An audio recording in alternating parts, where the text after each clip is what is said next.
السلام علیکم ورحمۃ اللہ۔ ایکچول فیکٹس کے پلیٹ فارم سے عادل ترابی آپ کی خدمت میں حاضر ہے۔ معزز ناظرین، آپ سبوں کو ہمارا پیار بھرا سلام پہنچے۔ دنیا کے نقشے پر موجود 1.5 ارب آبادی پر مشتمل ملک بھارت آج اپنا یوم جمہوریہ 75واں یوم جمہوریہ بڑے ہی جوش جذبے اور تم تراک سے منانے جا رہا ہے۔ اس سے یہ حق حاصل ہے اور ہر قوم کو یہ حق حاصل ہے کہ وہ اپنے خوشی کے دنوں کو، بالخصوص اپنے آزادی کے دن کو اور اپنے آئین کے نفاذ کے دن کو عید کی طرح منائے، بڑے جوش اور جذبے کے ساتھ منائے اور پورے ولولے اور پوری خوشی اور پوری یکجہتی کے ساتھ منائے۔ لہذا بھارت کو بھی یہ حق حاصل ہے کہ وہ اپنا 75واں یوم جمہوریہ پوری شان سے اور پورے جوش اور جذبے کے ساتھ منائے۔ میرا تو دل کرتا ہے کہ اس موقع پر، کیونکہ بھارت کو یہ دن ایسے نصیب نہیں ہوا، یوم آزادی ہو یا یوم جمہوریہ، یہ دن بھارت کو ایسے ہی نصیب نہیں ہوا۔ اس کے پیچھے قربانیوں کی اور جدوجہد کی ایک عظیم تاریخ موجود ہے۔ معزز ناظرین، آپ یقیناً جانتے ہوں گے کہ 1601 عیسوی میں دور جہانگیری میں جب انگریزوں کا پہلا قافلہ ہندوستان کے اندر داخل ہو جاتا ہے، 1601 سے لے کر 1947 تک یہ تقریباً 350 سال بنتے ہیں۔ گویا کہ بھارت کے باسیوں نے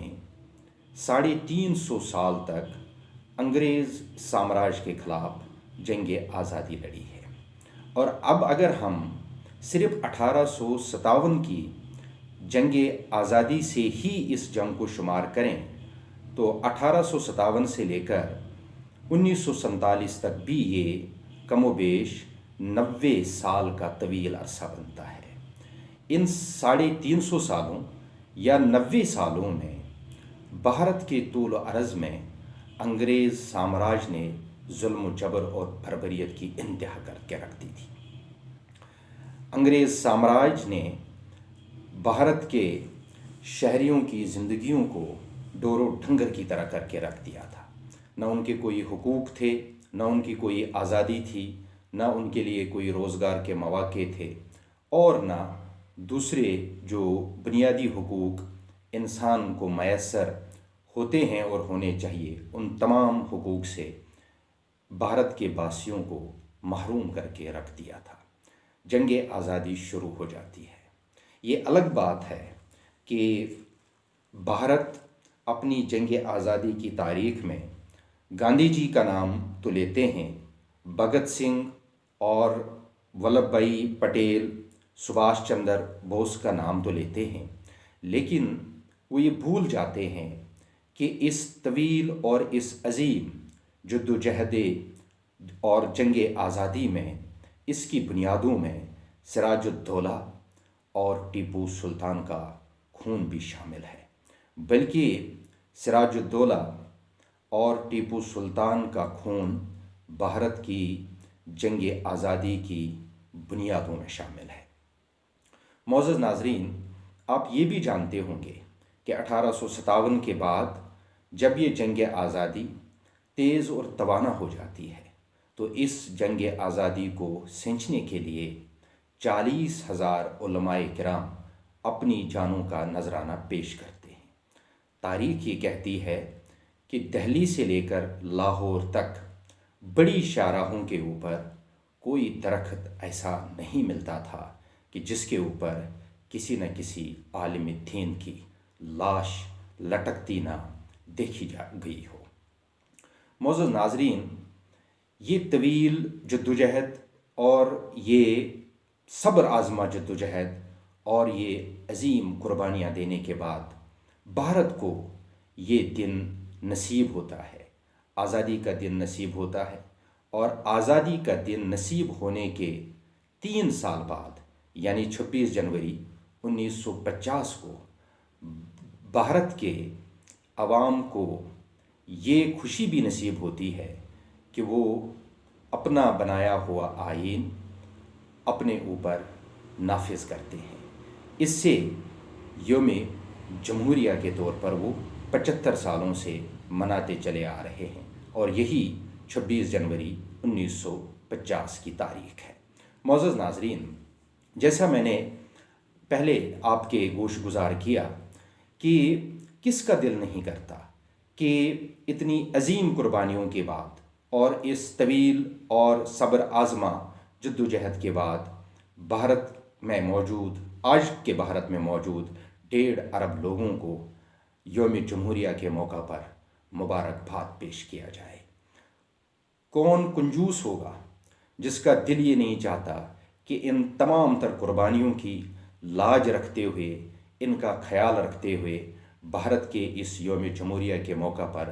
بھارتیوں کے لیے خوشیوں کے اور مبارکباد کے پیغامات نہ بھیجے جائیں۔ لیکن بھارت کی اور تاریخ کی بدقسمتی یہ ہے کہ جس بھارت نے 350 سال تک بالعموم اور 90 سالوں تک بالعموم قربانیوں کی ایک تاریخ رقم کر کے انگریز سامراج سے آزادی حاصل کی ہے، وہی بھارت سیکولرزم کا اور جمہوریت کا ڈھونگ رچا کر اب اقلیتوں کا جہنم بن چکا ہے، اقلیتوں کے حقوق کی پامالی کا دہکتا اور سلگتا جہنم بن چکا ہے، انسانی حقوق کی پامالیوں کا اور ان کی بربادیوں کا قبرستان بن چکا ہے۔ معزز ناظرین، ہم بھارت کو مبارکباد پیش کرنا چاہتے ہیں۔ ہم چاہتے ہیں کہ بھارت ترقی کرے، بھارت اقوام عالم کی ترقی یافتہ اقوام کی صف میں پہلی صف کے اندر وہ شامل ہوں۔ لیکن ہم کشمیر کی ان ماؤں اور بہنوں کا کیا کریں کہ جن ماؤں اور بہنوں کو بھارت نے اسی جمہوریت کے خون خار نقاب کے اندر ظلم اور جبر کا نشانہ بنایا ہوا ہے۔ ہم کشمیر کے ان لاکھوں شہداء کا کیا کریں کہ جو لاکھوں شہداء بھارت کے اسی مکروہ جمہوری چہرے کی بھینٹ چڑھ چکے ہیں۔ ہم کشمیر کی ان بیٹیوں کو کیا کہیں کہ جن کے سروں سے اسی خون خار اور درندہ صفت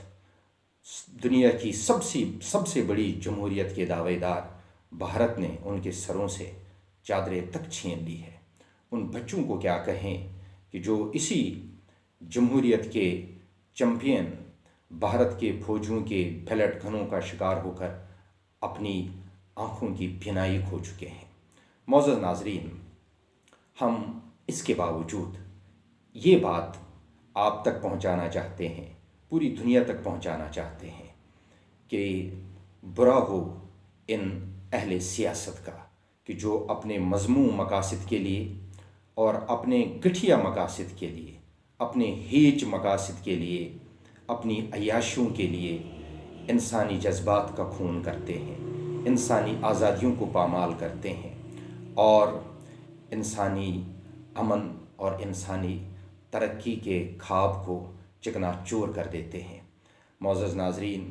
ہم اس دعا کے ساتھ آج کے اس پروگرام کو اختتام پر لے آتے ہیں کہ جہاں کہیں بھی دنیا بھر میں مظلوم انسان رہ رہے ہیں، چاہے ان کا تعلق کسی بھی رنگ، نسل، مذہب اور جغرافیہ سے ہی کیوں نہ ہو، اللہ تعالیٰ ان کی آزادی کے راستوں کو ہموار کرے اور انہیں اپنی تائید اور اپنی امداد سے نوازے اور انہیں بھی آزادی کی عظیم نعمت عطا فرمائے۔ اپنا خیال رکھیے۔ السلام علیکم ورحمۃ اللہ۔